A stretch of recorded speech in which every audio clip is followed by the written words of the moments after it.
So we acknowledge that the place in which we work and study is situated within the unceded lands of the Kanjehtiio peoples, part of the Haudenosaunee Confederacy. There is also a strong historic presence of Anishinaabe peoples in what is now known as the Greater Montreal area. Tiohtià:ke, or Montreal, has also long been and continues to be a gathering place for many First Peoples from all directions. We honor and thank the traditional custodians of this land and strive to work for the success of future generations. Furthermore, we cannot have an acknowledgement without a commitment to action.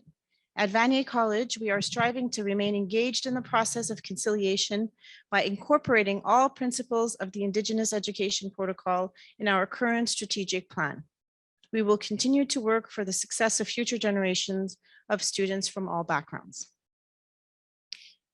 So before we begin, I would like also to just thank some folks.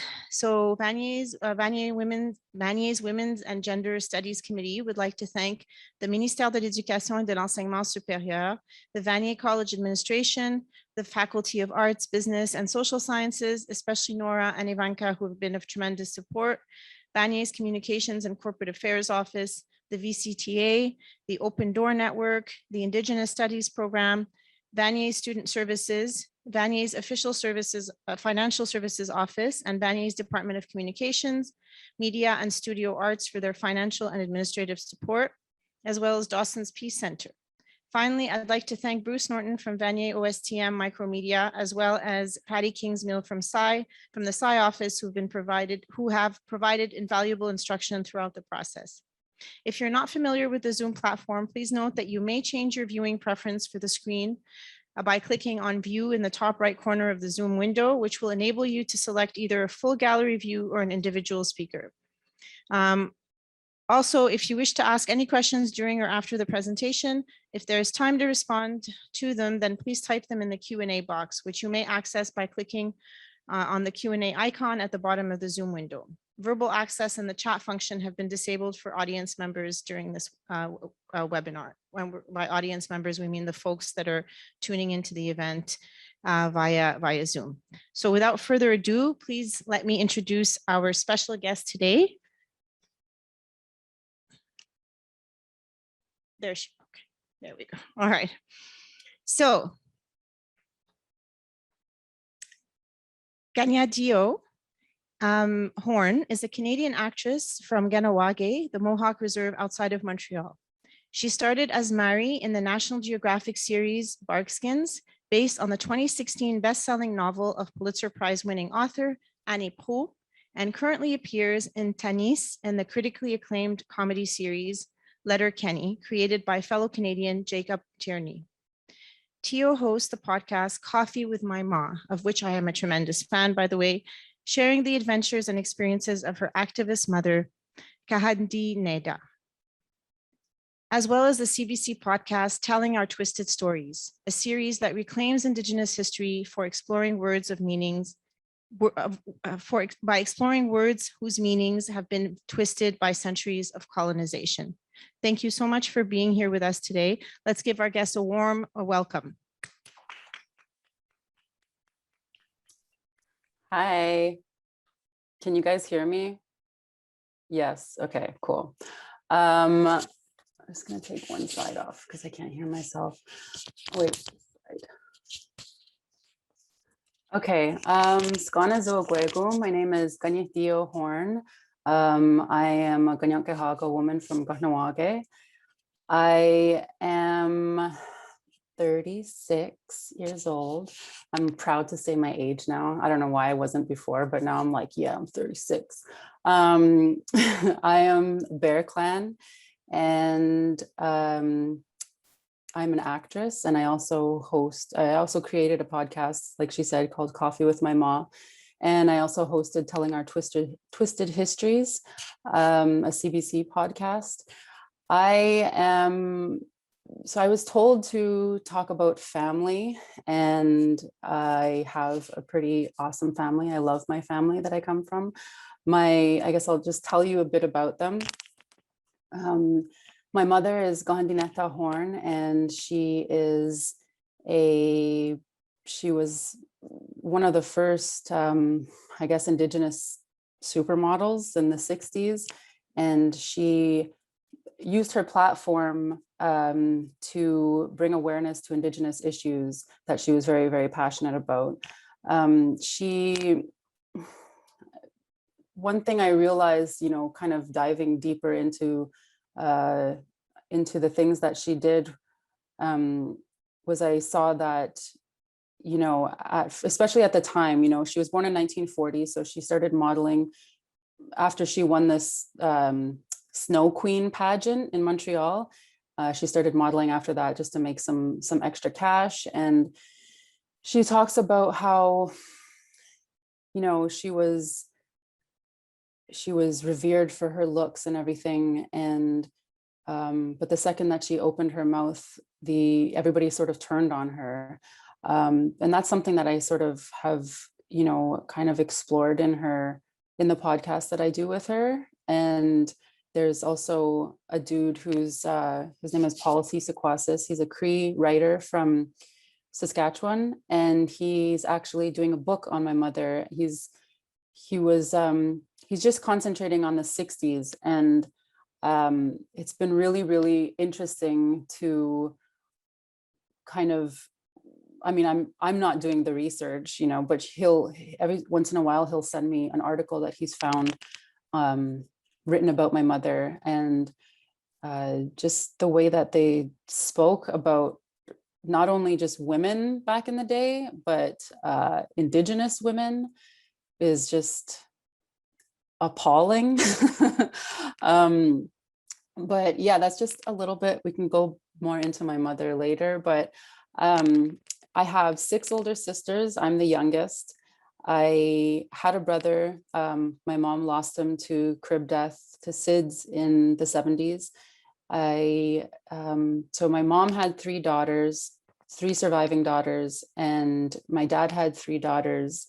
And then they were together for 8 years, like the Brady Bunch. And then they had me. And then they broke up. But I come from two very full, loving families, and I'm very, very grateful for that. I guess I'll give you just a little bit of a background on myself. And so after, you know, I was born in 1985, and my mother, you know, being a hardcore activist, she focused her life on that during the 60s. And then, you know, like I'd mentioned before, how the press kind of just started dragging her. They didn't like an outspoken woman, that, of course, and especially an outspoken Indigenous woman, right? So the things that they wrote about her, the things that they said about her, even some of her own people, you know, she was just sick of it. So she she finally wanted to start her own family. So in the 70s, 1971, she had her first daughter, my older sister Ogisto, who is a medical doctor. And then she had my other sister Gahande, who is a professor at Carleton University. Then she had my brother, who ended up passing away. And then she had my sister Winique, who was an Olympian water polo player, and they're all moms now too. And so she sort of shied away from the, you know, the spotlight and everything in the 70s, and she focused on raising her daughters. And she got a job at Indian Affairs, which is basically the enemy, but she worked there because she needed to make some money, and that's where she could find a steady job, a steady gig in Ottawa. So that's where she raised my sisters in Ottawa, but she would always come back and forth to Ganawake to visit family, to visit her aunties, who she was very, very close with. And I guess I should mention that my people, we are a matriarchal society, meaning the women make all of the decisions, and our clan is passed down through the women. So women hold a very, very important place within our culture. So so like I said, in the 70s, she sort of focused on raising her daughters. And then in the 80s, I came along. She was 46 years old when she had me, by the way. So ladies, you can wait, it can be done. And so like I said, my parents divorced or broke up after I was born. And she sort of got more back into, 1990 happened, basically, the Oka crisis of 1990 and the blockade of the Mercier Bridge and the fight over the piece of land in Kanjehtiio, which is north of Montreal. You guys should all know that. And it kind of like got her back into it, since, she had been sort of dormant for 20 years. It's not that she'd been completely dormant. She was sort of she was taking her time, kind of doing her own, I guess, what could I call it? Like, act of defiance by raising, beautiful, healthy, young women as a single Indigenous woman, right? And now this sort of thing that she had always wanted to see happen, her community coming together to fight, was happening. And I ended up there. I was 4 years old, and my sister Monique was 14 years old, and we ended up, being accompanying her to basically the front lines of Kanjehtiio, and ended up getting stuck behind the lines for 78 days, I think it was. And on September 26, 1990, we were surrounded by the army for the 76 days. And so on September 26th, when we finally left, because they were basically just going to mow us all down, my sister was bayoneted in the chest by a Canadian soldier while she was protecting me. And that moment in my life, I've only realized as I've gotten older how much it actually really, really affected me. And I've only started working it all out in the past, I'd say 3-4 years, how that has affected me, because essentially I was in a war zone, right? And it wasn't just that summer, it was also the aftermath in my community, what it was like to grow up in a community that was hated by the surrounding communities. The racism was incredible. It was a lot to deal with. But in a sense, as a child growing up in this community in Kahnawake, I still felt really safe. And it was when you left that you felt like you were in danger. So that's like a huge, I'm realizing, part of I'm many things, but that is one thing that makes me up as a human being.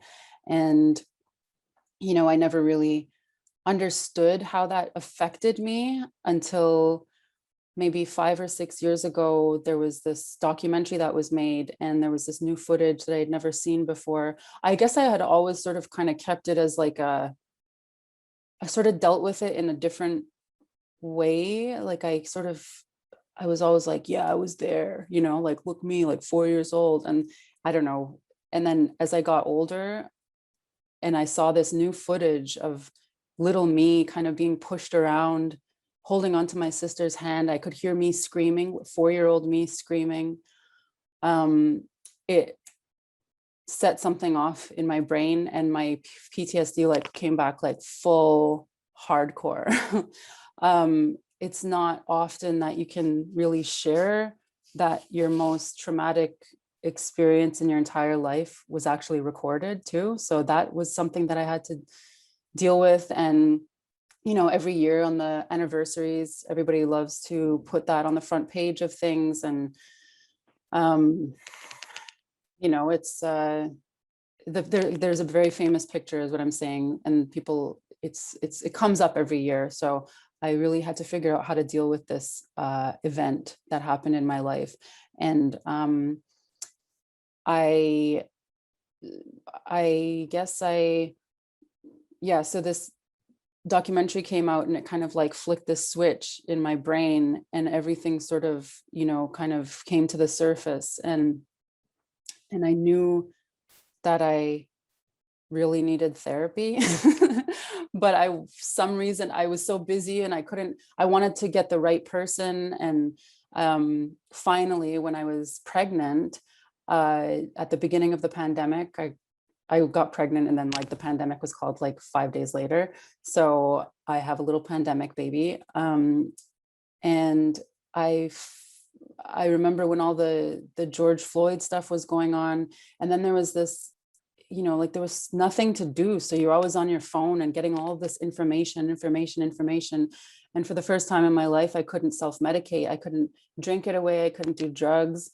And I had to really figure out how. I was like, okay, I have to deal with this now, because I can't bring a baby into a world where his mother's, unstable mentally. So I messaged my sister Wanique, and I was like, basically when I saw a lot of the footage, it triggered me, and I ended up texting my sister Wanique, and I asked her, I was like, I need a therapist, like now, like right now. And so she messaged her old therapist that she didn't work with anymore, but she's a childhood trauma specialist. She's awesome. She works out of NDG. I've never actually physically met her, but I do all kind of Zoom with her. And I started like a few days later, and I've been doing that every week for the last, almost 2 years now. And it has helped me so much. I'm so thankful for this lady and for the therapy. So that's a little bit about me and sort of what my family, one thing that my family has been through. And, so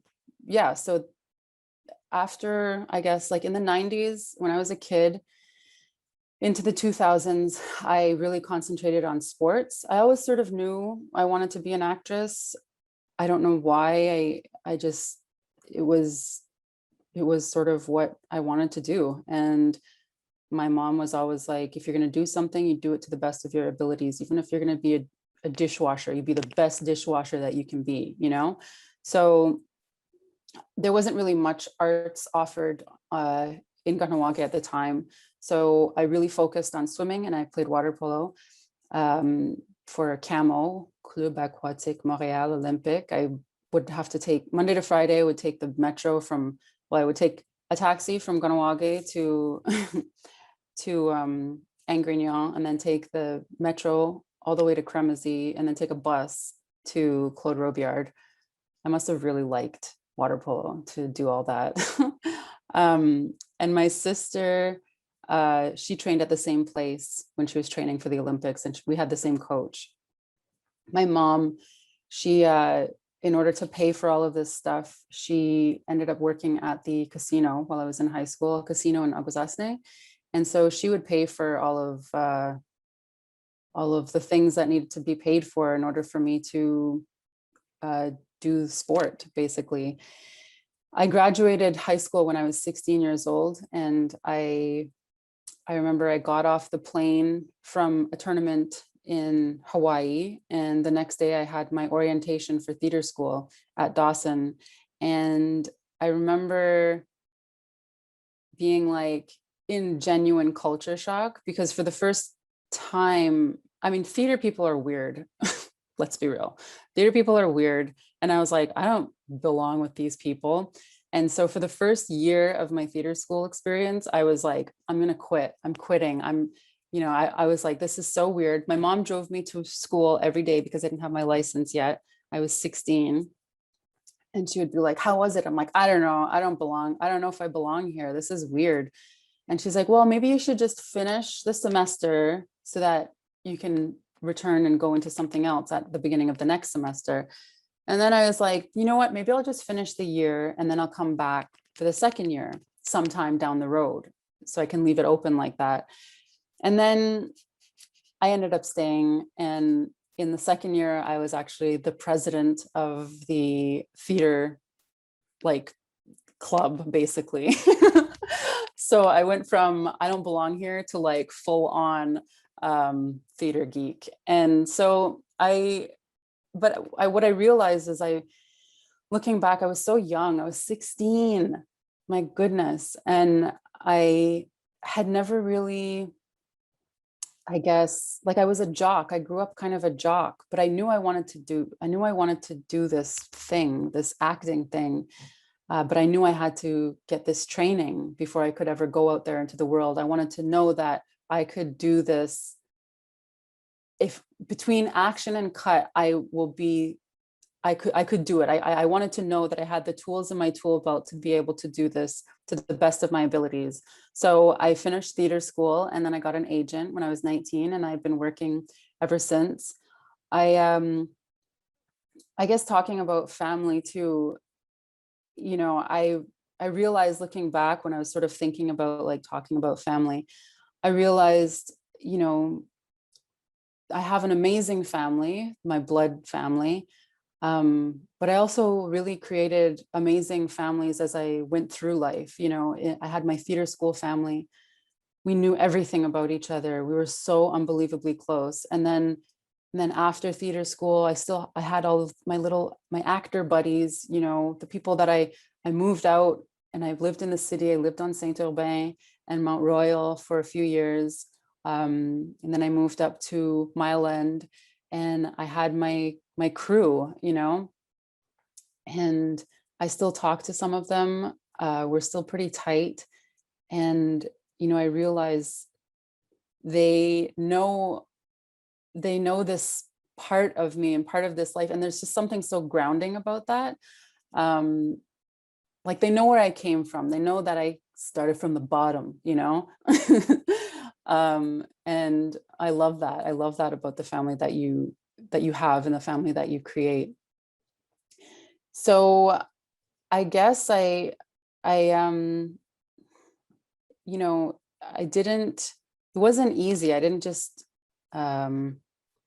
book some big gig and then it was, you know, the rest is history. It has been a slow and steady climb. Slow and steady wins the race. So that's what my experience as an actress in Canada has been like. I almost said, I've hardly said no to jobs. And sometimes that will really kill you. It got to the point where, you know, before, like up until like 2019, there was a few years, I'd say like 2016, 17, 18, 19, where I did everything. I would forget that I was in some things, you know, because I mean, for an actress, it's like one day on set. And then, you know, like I did Death Wish with Bruce Willis. I did that. For me, that was one day on set.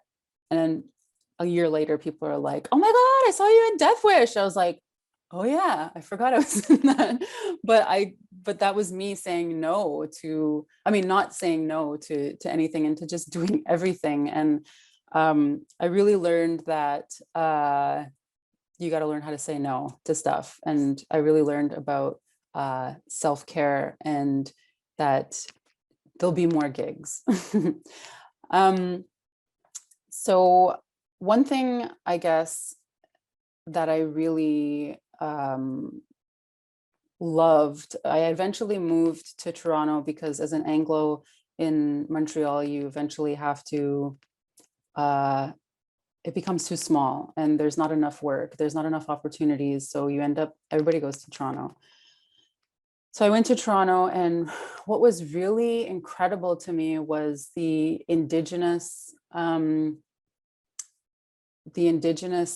arts world, and just the community. There was a community, which I realized there was no community. I hope it's getting better in Montreal. but I think because of the language that separates us, I mean, regardless if you're Indigenous or not, but I think there's something about that, you know, which always kind of made me angry looking back. I'm like, when I get snobbed out for not speaking fluent French, I'm like, this isn't even my fight. I'm Mohawk, you know, I don't like this English, like my people just ended up speaking English. That's, you know, that's how the way that's the way the cookie crumbled, right? We ended up speaking English. So I get really annoyed when I get attitude for not being fluent in French. And it makes me sad because, you know, there's like our Innu brothers and sisters, the Crees, like there's so many French speaking Indigenous people who are in Montreal and in Quebec. And because of this stupid French barrier, we didn't have the community that I noticed was in literally every single other city in North America, except for Montreal. You can go to a city anywhere and just be like, all right, where all the Indigenous people hang out, you know, and you'll find an event, or you'll find, you know, somewhere where you can find some people and feel like you're at home. And that's another sort of sense of community and family that I was really fortunate to create when I moved to Toronto. You know, as much as Toronto is still Haudenosaunee territory, I didn't have a lot of my own close family around. You know, when I lived in Montreal, it was like I could just, you know, I'd probably run into somebody on the street from back home or whatever. But in Toronto, I still felt like just that few hours too far away from Kahnawake. But I ended up creating this incredible family of Indigenous artists, photographers, actors, musicians, storytellers, creatives. And, you know, they became the people that I leaned on for support. And, you know, that kind of made me not feel so alone or crazy or weird or, yeah. So I think a really important thing is finding your people and finding not just Indigenous people, just your people, your weirdos, your fellow, your fellow oddballs or whatever. I think that's a really important thing going through life. I was going to say just as an artist, but I don't think it's just as an artist. I think it's just as a human being. I think we need to find our people who make us feel good and who want to see us succeed. You know, navigating around those people who don't want to see us succeed. You don't need that. Get it out of here. So yeah, I just to touch back on the fact that whole language thing, I have made some friends, some Innu friends, and I was like, you know what? I want to speak French so I can communicate with you guys. That's why I'm going to make an effort to speak more French, because in a way, you know, growing up the way that I said I did, when you're surrounded by racism and extreme hatred for who you are, just when you're going to, I mean, we used to have Zellers, right? Just when we would go to Zellers, it was like, okay, now you got to put on this like armor as soon as you go into Chateauguay to like not literal armor, but you know what I mean? Just to feel like you can protect yourself against this negative hatred that is just being thrown at you by people just because of who you are and the fact that you come from a group of people who just want to protect what they have left, right? So that kind of created a sense of growing up with that kind of created a resistance to learning the French language. You know, they used to say in school, they would be like, to encourage us to learn French, they'd be like, don't you want to know what they're saying about you? And it was like, yeah, I actually kind of do want to know what they're saying about me. So That was one of the ways that they kind of got us to pay attention. But I mostly learned a lot of French while I was playing water polo and when I was a waitress and a bartender. So I hope that there's more sense of community. I hope social media is kind of like helping with that in Montreal, because I think it's really important for Indigenous people in the cities to find each other. Because as a person who didn't grow up in a city, who grew up on a reserve, even though we're like 2 seconds from the city, it's such a different world. It's such a different environment to grow up in, to know that your cousins are surrounding you, you have family on every block, you know, and then suddenly you're in the city and you're like, I don't know, it's just daunting a little bit. Even as an older, even, you know, in my late 20s, early 30s, the city can get me down after a while. So it was important to find my people and to create that family. So I guess I'll talk a little bit about my podcast, Coffee with My Mom. I started that podcast because, well, I had written a little bit. I knew I didn't want to just act. I wanted to start telling my own stories, but I didn't really know. I was kind of intimidated on how I was going to get in there. I never felt like I could, I didn't feel confident in my writing skills, my script writing yet.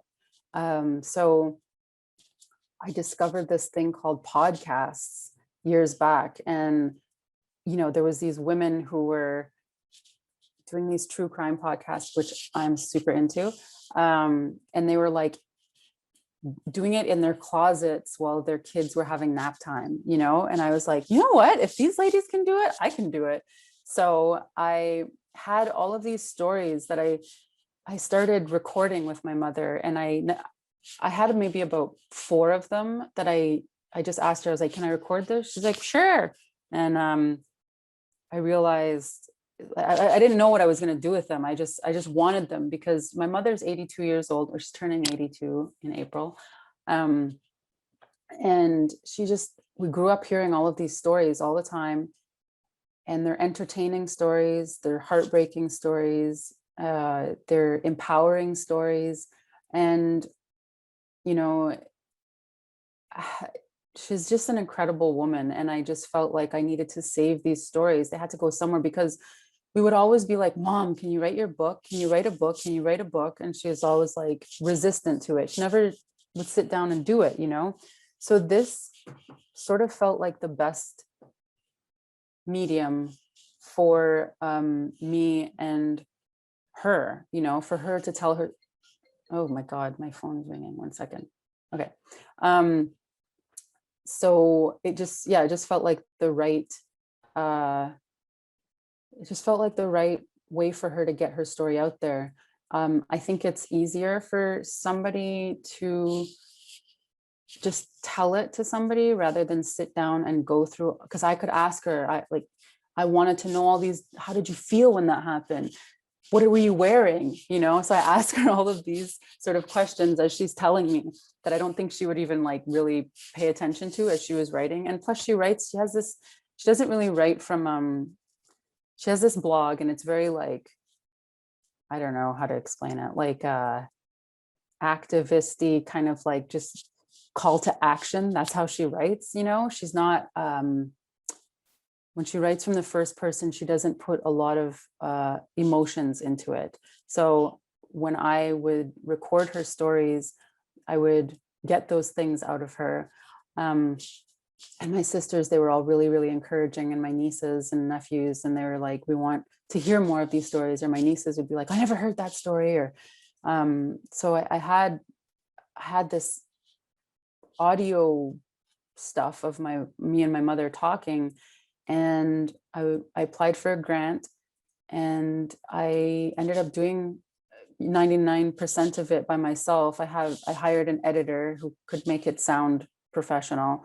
But I basically recorded it all by myself. I would write the intro and outro. I did all the social media myself. And it was a really big, it was really empowering to do it, to be able to do it myself. And then ordered stickers and did all of this stuff on my own. Meanwhile, also acting on things and, doing a million other things. But I ended up, kind of feeling like excited that my mom's stories, I didn't want her to just like fade away into like, I didn't want her to be forgotten. You know what I mean? I think a lot of the things that she's done, people don't realize because it was so long ago, because there wasn't the same kind of coverage in the media as there is now, or there wasn't, she was just sort of, they tried to silence her a lot up until the point that she was just like, you know what, screw this. I'm going to have some kids. You guys can F off, and they did that to the point where she doesn't trust the media. She doesn't trust many people. My mom's a bit eccentric. So yeah, so I was going to take the audio that I recorded with my mother and try and edit it all fancy and stuff like that. But I decided that, the more I listened to it, and I was always traveling a lot, so I would have these stories, and this is before I released it, I would listen to it over and over, and it kind of made me feel at home, and I missed her, and I missed chatting with her and hearing her laugh, and then hearing the doorbell go, and then my niece walking in. I could hear all of this stuff because we would usually record it in my mother's kitchen, and it made me,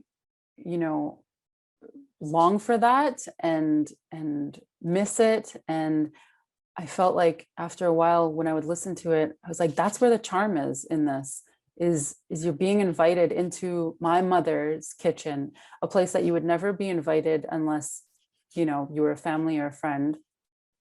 And you get to hear two Indigenous women of two different generations with 46 years between our ages. And you get to hear about the things that we talk about. And that's not something that's shared, or not something that was even, it's something, I guess, that was silenced for so long, or never, or people acted like they didn't want to hear it,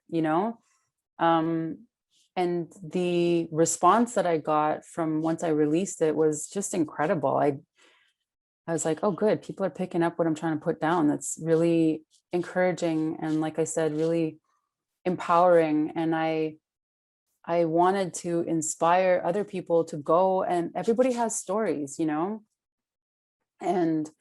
I wanted people to go and record their grandparents, because they want to tell the stories. And it's so interesting to see your family members or an older person, anybody, telling a story and recounting all of this stuff, and then seeing them relive it sort of in the sparkle in their eyes, and just it jogs their memory, and then they remember these things that they would have never thought about, and she would often say, like, why are you interested in this? Why are people interested in this? And I'm like, because it's coming from you. And because, I mean, I'm a little bit obsessed with like history, especially the 1960s, 1950s, 60s, 70s. I also like old Hollywood. And that's why I would, when we would talk, I'd be like, well, what were you wearing? Oh my God, really? Cool. Like a leather fringe mini skirt. Nice. Meanwhile, she's getting arrested, and she's like, got this like beautiful, like rabbit fur hoodie on thing. Anyways. But I thought it was really cool to just see how her eyes would light up when she would remember certain things, and how she would, how she felt safe telling it to a family member. And I hope that that would encourage people to go and talk to the people in your life and ask them these questions, because they could tell you to F off, and maybe they don't want to talk about it, and that's fair. That's totally fair. But some could be like, oh my God, you actually interested in this? And for me, it really helped me to understand where I came from even more, because, you know, I realized the adversity that my mother, being a woman, an outspoken woman, an Indigenous woman in North America in the 20th century, is just, first of all, that's an act of I don't know what to call it, like, she's survived, she's here, and that's in its own right a feat, right? Because of the attempted genocide of our entire people of Turtle Island. So for her to just simply exist is a statement, and then for her to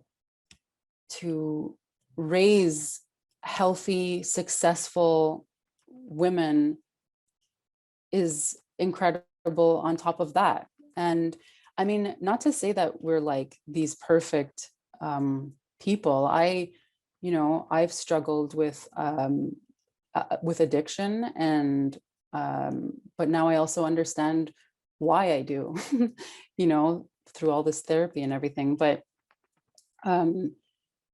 I think that, you know, understanding what my mother accomplished helped me understand her and myself so much better. So I think I'm a big fan of hearing stories.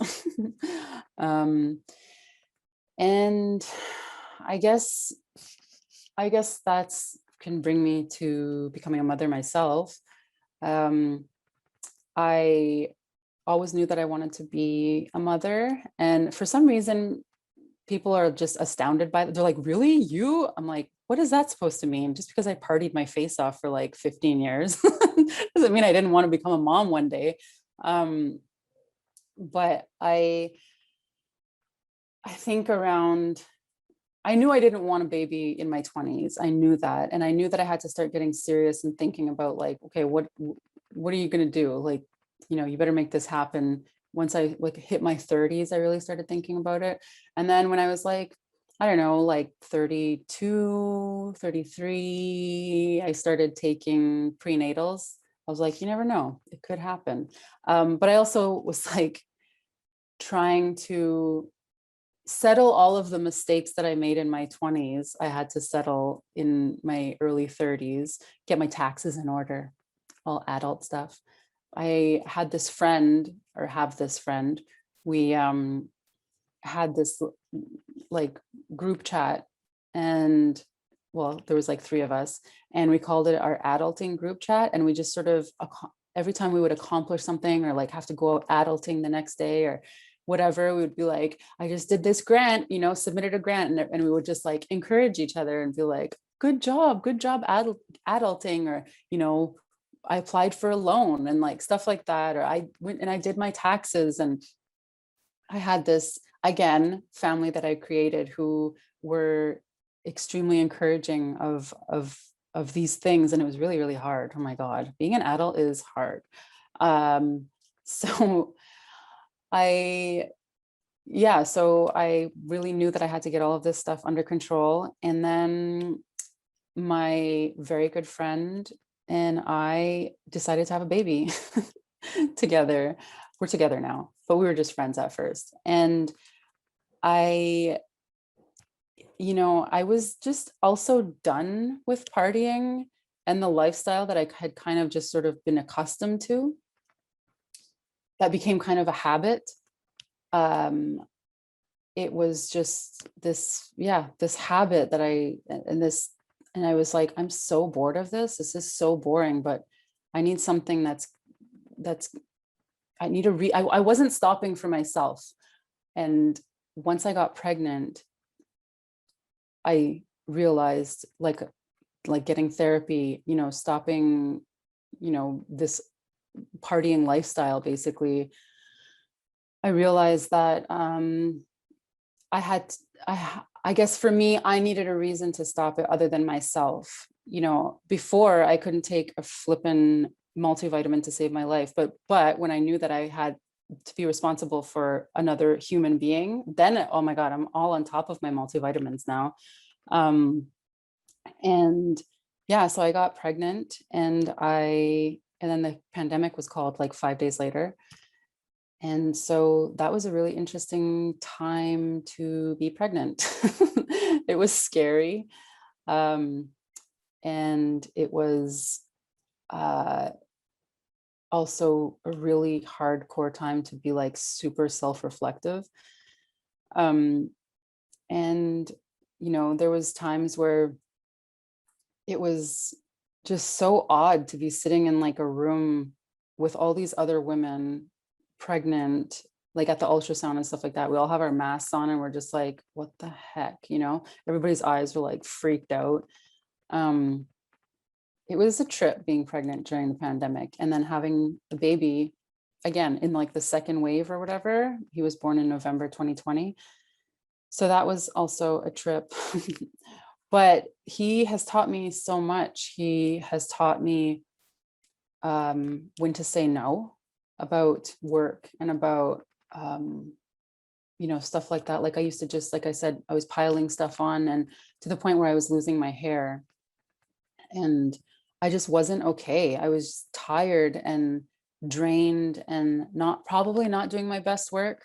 And then now that I have this kid, every job that comes my way, everything that comes my way is taking up time and taking time away from spending it with my son. So if it's like a really scrap job, I'm just like, oh, like I could be at home watching Secret Life of Pets with my son, but I'm here. So I've learned how to say no to things, which I think is really important. I don't think that we do it enough. And to kind of be precious with my time. He's also taught me to be healthier. I mean, I plan on starting to work out again, but it's been hard. And yeah, I don't know, this little being has just sort of really grounded me. And a lot of people who I know, who I've known for years and years, are like, you're really chill. I'm like, yeah, like oddly enough, he's chilled me out. I mean, I was a chill person before, but underneath I was like vibrating with anxiety. And having this kid and going through therapy and just sort of like being mindful of my time being mindful of my time, like I was saying, has really sort of chilled me out. I feel like I used to run on this frequency that was like really up here. And I was just always trying to quell this like anxiety that I was feeling, social anxiety, anxiety of life, anxiety of everything.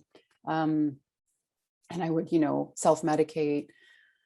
And now I'm just sort of like here, and anything that makes me go up like that, I'm like, all right, get out of my face. I cannot deal with that. So, yeah.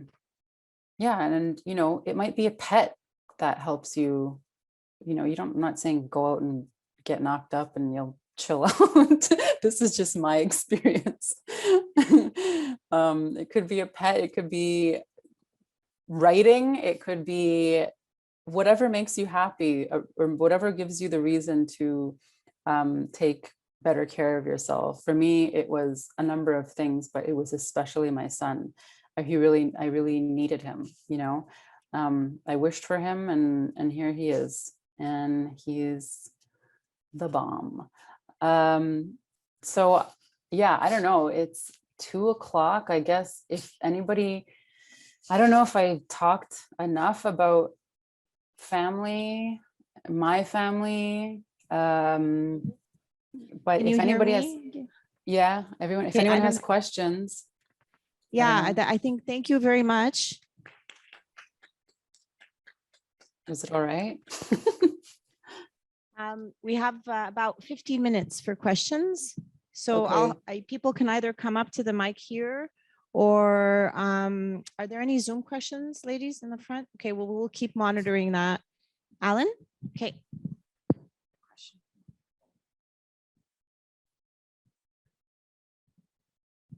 Hi, I don't know if you can see me. I don't. But anyway, Hello. first of all, congratulations on your Canadian Screen Award nomination. Oh, thank you. Yes, I discovered that for Letterkenny. Thanks. And I guess sort of to speak to that, because your star is kind of rising now as an actress, because I've seen your name pop up here and there more and more, and that image of you and Wanique from the Oka crisis is kind of this indelible thing that's kind of been following you since then, right? And like you said, the documentary kind of triggered PTSD. And I saw Beans recently, and I sort of feel that part of that it's loosely kind of based on you and Wendy, because I know the director has a very strong relationship with Wendy, and I felt like there were sort of elements of what happened during Oka in that film as well. So how do you sort of, knowing that you're gaining a higher profile as an actress, but also knowing that you've had this history and this particular incident that's kind of been following you through, following through your life, how do you kind of cope with that, I guess? Well, I haven't watched Beans because it's too close to home, and I don't think that she might have based some things off of, but I mean, not really with our permission, if she did. So I don't, I guess I really felt like I had to figure it out. I had to really, because this image is not going to go away. It's there, it exists. It's this trauma that I experienced, me and my sister experienced in our family. It's never going to go away. And I think I really, me and my sister both agreed that when we would do interviews, because for a long time they would interview her and they would put the picture there, or they would just call her, they would just call me her little sister. I didn't have a name for so long. I was just a little kid, right? And she started getting really annoyed by that. I started also getting annoyed. It's like, I'm a person, I'm somebody who deals with this on a daily basis, pretty much, or the effects of it on a daily basis. And so me and her kind of agreed that we weren't going to do any more interviews unless we do it together. And pretty much we'll select who we talk about it with, because there's a lot of times where, journalists really want to see the emotion. They want to see us cry. They want to see, they want to talk, can you tell us about that moment, the moment that, that you were stabbed and like, blah, blah, blah. And they want to, it's like, every time we talk about it, it's like, they want to see that, and I don't want to give them that anymore. I want to, but we've done the last interview that we did it with a Cree guy that we know. And we were like, we'll talk to you because you're Indigenous and you get it, and you're not just some journalist who's trying to get a big story, right? And I feel like it's something that will follow me forever, and I will always bring it up when I want to. I'll be like, you know what, guess what? That girl that was in that picture, I'm thriving. I'm here and I'm thriving, and you didn't destroy me. And I feel like that's a statement within itself. I'm gonna go forward and I'm gonna win awards and I'm gonna tell stories, and that's my big FU to the Canadian Army.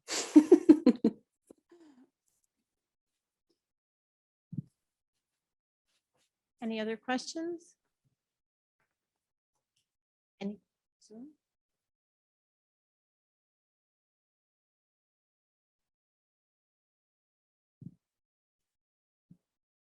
I love Letterkenny, like love it, and consider showing it in some of my classes as well, because they're just, believe it or not, Cool. it can be a pedagogical tool. But I'm wondering if you wanted to talk about your own relationship to that particular series. Yeah, I mean, when I was doing a show called Hemlock Grove when I auditioned for it, and it was just finishing up, and I remember getting the audition and seeing Jacob Tierney's name on there, and I was like, oh my God, Jacob, okay, cool. because we go way back to like the Trotsky and Good Neighbors. And he's a Montreal guy. And I just love him. He's like my big brother. So I saw that and I was like, okay, cool. So I actually have a chance at, like, a shot at this. And it kind of gave me a confidence in, like, I'm just going to do what comes naturally. I'm going to follow my instincts, trust my gut with this audition. And I remember Bill Skarsgård, I was like, can you help me with my lines? I have this audition like in a couple days. And we were like shooting Hemlock Grove and he was like, help me with my lines, which I think is hilarious. And I ended up getting it. And they were just sort of like, you know, you were the only person who kind of sat back in your power. You didn't come in aggressive. You were just, you owned it. You owned your power. And I thought that was a really cool note. And I kind of ran with that with Tanis. I feel like in the earlier seasons, I was very harsh. She was very harsh. And I think that also has something to do with where I was in life. And if you look back on the International Women's Day episode that just came out, and some of the episodes in the last season, I'd say, I feel like I've watched her become more goofy, and, you know, she's still powerful. She's still an extreme presence, but I think that I've gotten more, kind of more goofy with her. And it's a lot of fun to be able to play with this character. And, you know, at first it was like, you know, I'm like the native, like I represent the natives. And it was really awesome to be able, it is really awesome to be able to represent Indigenous women in such a successful, weird, odd show that is just making like its rounds around the world. It's crazy. But I'm a light-skinned Indigenous woman. I've got light eyes, I've got light hair, but I am Indigenous. The second I open my mouth, people are like, oh yeah, she's from Ganawage, you know? And I love that I get to represent that. And I've had young girls and young dudes message me and just say, thank you for representing Indigenous people, but also representing, they are light-skinned as well. And like, we exist, you know, we're out there. And I feel like I'm at first, you know, it was sort of this, like, you know, this other kind of, you know, like Tanis was the antagonist kind of, but then she sort of became sort of part of this world and is just hanging out with the other Letterkenny people. And you know, the actors themselves are like, we're like a family. And I think you can tell on the show that we have a lot of fun with each other and fun with the writing and stuff. And I feel very privileged to be able to represent on such a silly show that actually says a lot about, like, you know, it is kind of like a bro show sometimes when you look at it. But I respect that a lot of issues are actually brought up on it, you know, like my character had an abortion, so pro-choice, we're pro. And then they talk about, he did like a whole thing on the Indian Act and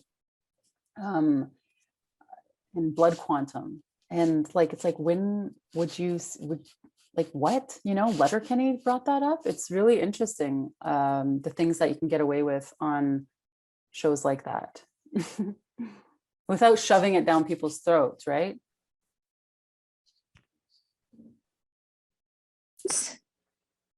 Anyone? Sorry. Oh. So then I had a question if none of the students.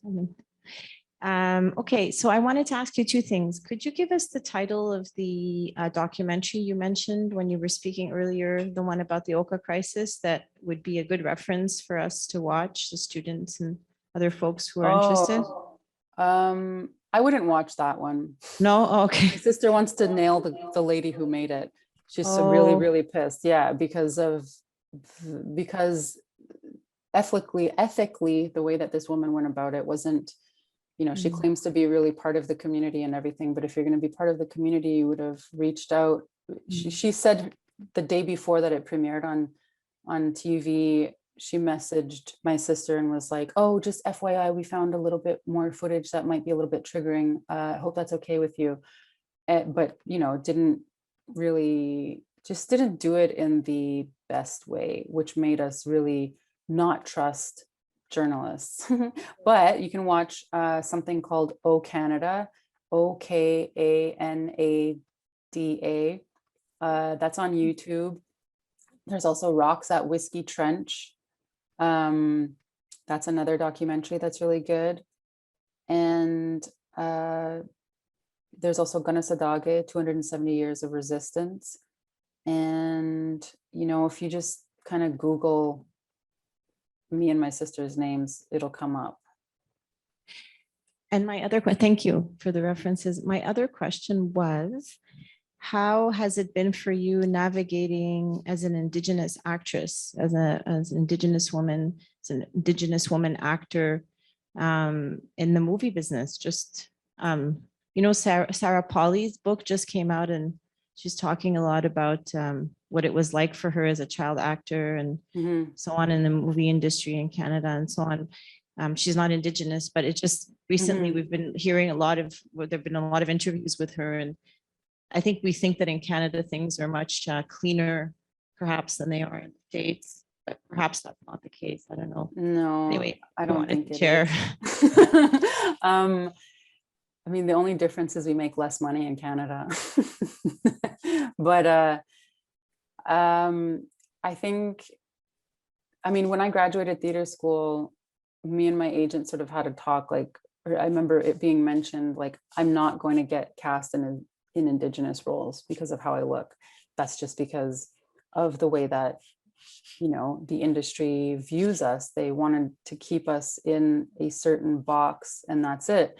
The only times that I would get cast as an Indigenous person was in roles that were in series or films that were created by Indigenous people, because they never questioned my identity ever. And so, you know, at first I was so young, 19, 20, 21, you know, that's when I first like got into the industry. And I did find it sort of like nobody knew where to put me. They were like, she looks this way, but she's got this kind of, I would always get, she has an edge. That's what I would always get in my feedback. I'd always get really close, but it was like, she's got this like weird edge. I couldn't do like CW kind of stuff. CW is like this network that does like Supergirl and stuff like that. I would always go out for that stuff, but I would never get cast in it. And then there was people like Jacob Tierney who were just like, I don't know, you're weird, I want you in my movie, you know? And it was sort of about finding the people who were going to support you and support your career and stuff, and believe. I didn't have to keep proving to people who I was with them. And I thought, you know, I mean, even in the past 10 years, 5 years, 2 years, things have just kind of been getting better. And I've been able to make my mark, like on shows like Letterkenny, as an Indigenous woman. But I also like just playing, like I just did this movie with Anna Kendrick where I played like one of her best friends. It's called Alice Darling. It'll be coming out this summer or maybe in the fall. I don't know. But I just played like a white girl. And that was like really kind of nice, like refreshing. I'm like, oh man, I don't have to layer in all these other things that comes with being an Indigenous person. And, you know, I kind of feel, I like the way that I look. It took me a long time to come to this place as an Indigenous person, you know, like even in Ganawage, like you'd be made fun of if you're a little bit light, which is stupid because there's like a lot of us look like me here. But that's the colonial mindset that was ingrained in us, right? And I think slowly but surely we're ridding ourselves of that. And I love my complexion. I love the way that I look now. And I think with that, it comes a bit more confidence that can be seen when you watch me on screen and when I'm out there now. because I'll never look like a cigar store Indian. I just don't. That's not how I look. And I think, you know, I did reservation dogs. I got to play an awesome role called Dear Lady. And, you know, I got to embody this supernatural being that Indigenous people talk about all the time. And I just did a really big role on Rutherford Falls. And these are two shows that are created and produced and made by you know, primarily Indigenous people. So I think it's, you know, when I first started almost 20 years ago, there wasn't, the people who were making the decisions weren't behind the camera, weren't in higher up positions, right? But now we're finding more people, more Indigenous people in those roles. I mean, still very few, and there's still far to go, but those people never question my identity. And I hope that, you know, non-Indigenous people are seeing that we are many, many different colors and we look many different ways. And yeah, it's been interesting, to say the least. I can't hear you.